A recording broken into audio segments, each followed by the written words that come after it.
Nous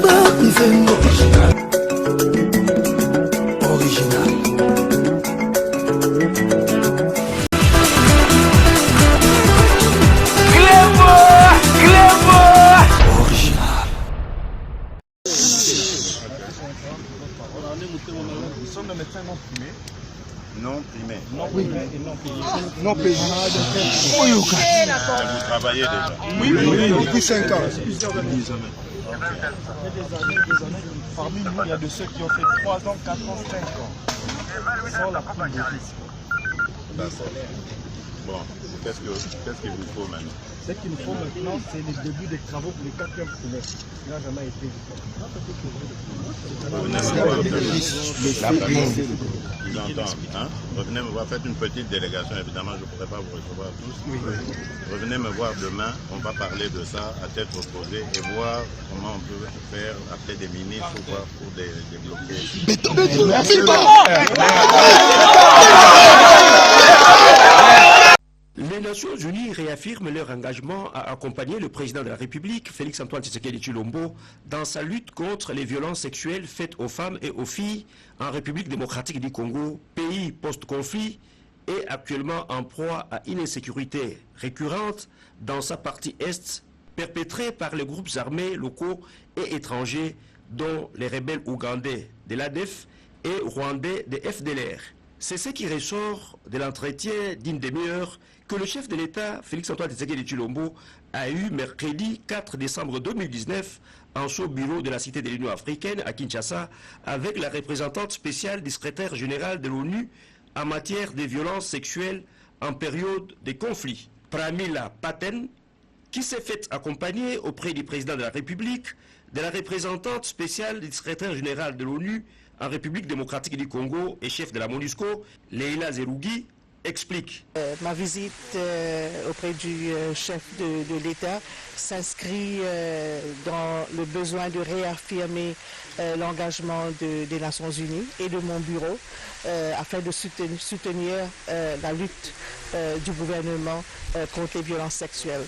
J'ai eu un très bon entretien avec le chef de l'État qui est très encourageant, qui a réaffirmé son engagement à lutter d'une façon très effective et efficace contre ces violences sexuelles. Il veut mettre fin à ces violences sexuelles une fois pour toutes.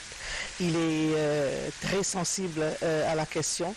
J'ai signé avec le Premier ministre hier un addendum au communiqué conjoint qui avait été signé en 2013. Et donc hier, on a signé un nouvel accord afin d'apporter une réponse beaucoup plus structurée à cette question de violence sexuelle liée au conflit.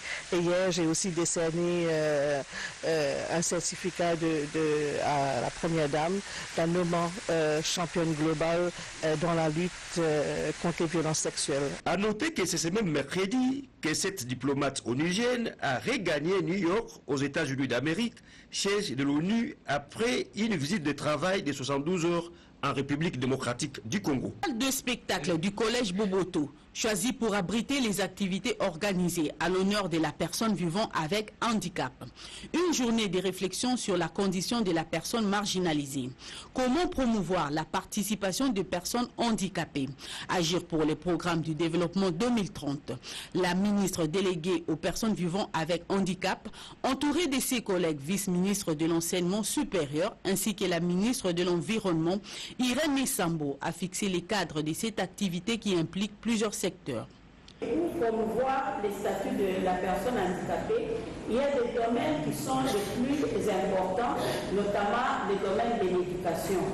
Lorsque quelqu'un n'a pas étudié, c'est vrai qu'on peut toujours essayer d'améliorer son statut, etc. Mais ça ne serait pas la même chose lorsqu'il s'agit d'une personne qui a une certaine connaissance, qui a des capacités intellectuelles un peu développées. C'est comme ça que dans le cadre de notre travail, nous allons mettre un accent particulier sur l'éducation. Nous avons voulu aussi avoir avec nous la santé.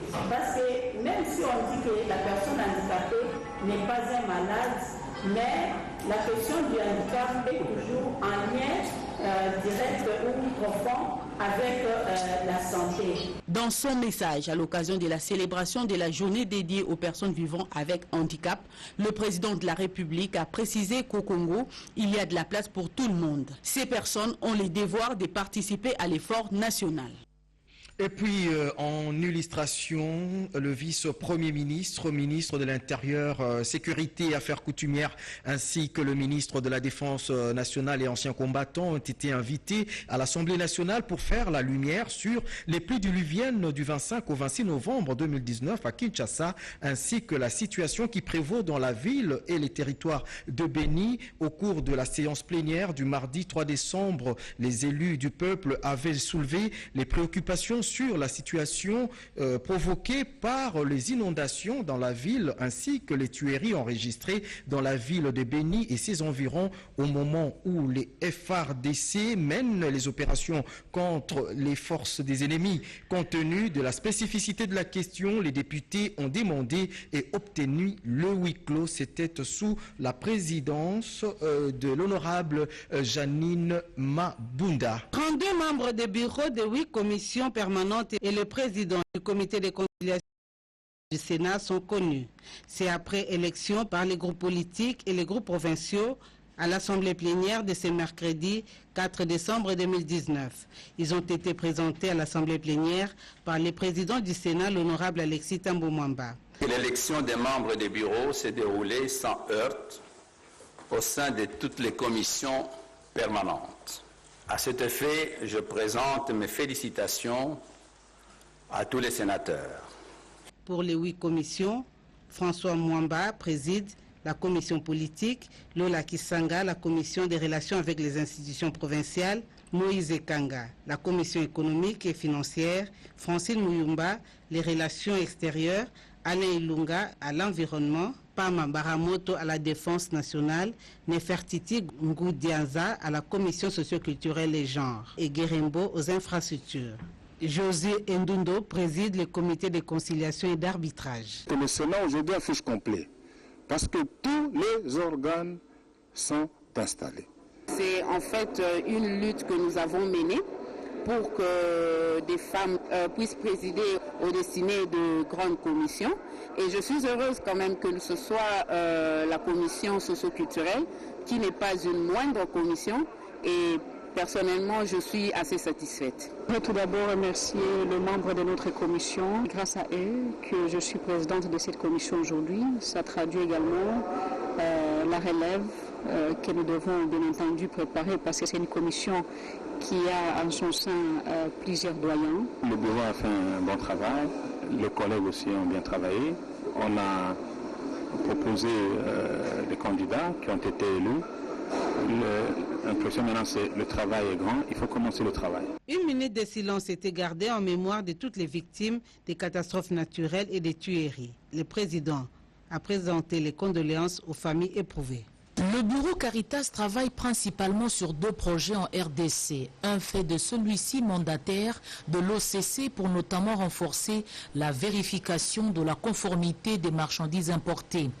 Reçu par le Premier ministre Ilunga Ilunkamba ce mercredi 4 décembre, la délégation du bureau Caritas, conduite par son vice-président Stéphane Godchon, est venue solliciter le soutien du gouvernement central.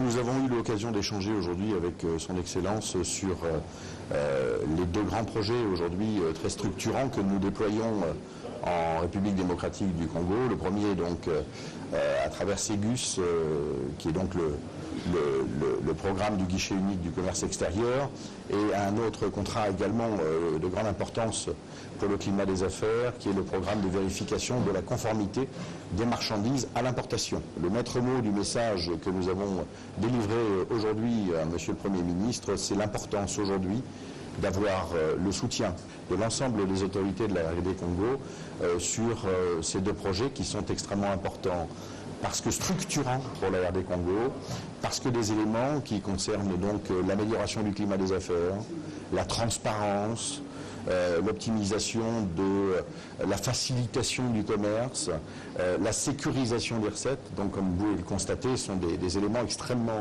structurants aujourd'hui pour un pays comme la RD Congo. Sécurisation de recettes, un pan qui intéresse le chef du gouvernement qui a lancé la lutte contre le coulage des recettes publiques et la corruption. Les hôtes du professeur Ilunga Lunkamba se sont dit honorés par l'intérêt que porte le Premier ministre sur leur projet. Toujours, les participantes à cet atelier ont réfléchi sur les stratégies de campagne visant à mobiliser les acteurs de tous les secteurs du continent africain afin qu'ils participent à la promotion du programme de réduction des armes au silence d'ici 2020. La République démocratique du Congo, pays en conflit dans sa partie Est, qui fort heureusement a réussi une passation civilisée et pacifique du pouvoir grâce à la maturité politique de ses leaders, Félix Antoine Tshisekedi Tshilombo et Joseph Kabila Kabange, qui font de la parité leur credo, ce qui a permis la présence des Congolaises dans le Parlement panafricain. Parmi elles, Carole Aguito Amela. Une femme battante, une femme qui a toujours combattu pour la promotion de la femme, pour sa participation dans les instances de prise de décision. Du haut de la tribune du Parlement panafricain, la représentante de la République démocratique du Congo a fait jaillir l'idée selon laquelle les parlementaires panafricains, en tant que représentants de peuples africains, ont un rôle clé à jouer dans la promotion du programme de paix. La nécessité de déployer des efforts sans précédent pour faire en sorte que toutes les occasions de mettre fin aux guerres en Afrique soient saisies, notamment par l'élaboration et la mise en œuvre d'un programme national sur le silence des armes d'ici 2020. Ramtan Lamamra, haut représentant pour le silence des armes en Afrique, a indiqué que les conflits internationaux ou interétatiques ont considérablement diminué en Afrique et que face à la multiplication des conflits internes, à la criminalité transfrontalière et aux conflits intercommunautaires qui s'étendent souvent aux pays voisins ayant les mêmes caractéristiques ethno-culturelles, des stratégies doivent être adoptées plus que jamais pour favoriser la paix interne. Elle estime que les parlementaires nationaux qui sont membres du Parlement panafricain doivent jouer un rôle crucial dans la réalisation de l'objectif tant entendu allant de la prévention des conflits à la consolidation de la paix qui a en soi la ligne de vie sur laquelle le continent africain que nous voulons construire est le pilier et la substance dont l'Afrique a besoin en termes de progrès et de bien-être conformément au programme 2063. Au cours de cet atelier, les femmes du Parlement panafricain ont débattu des questions telles que la paix et le développement, les stratégies et les plans d'action pour faire taire les armes et combattre le flux financier illicite. Carole Aguito Amela a regagné Kinshasa, la capitale, avec le sentiment d'avoir fait avancer la contribution des parlementaires panafricains dans le processus de recherche de la paix en Afrique.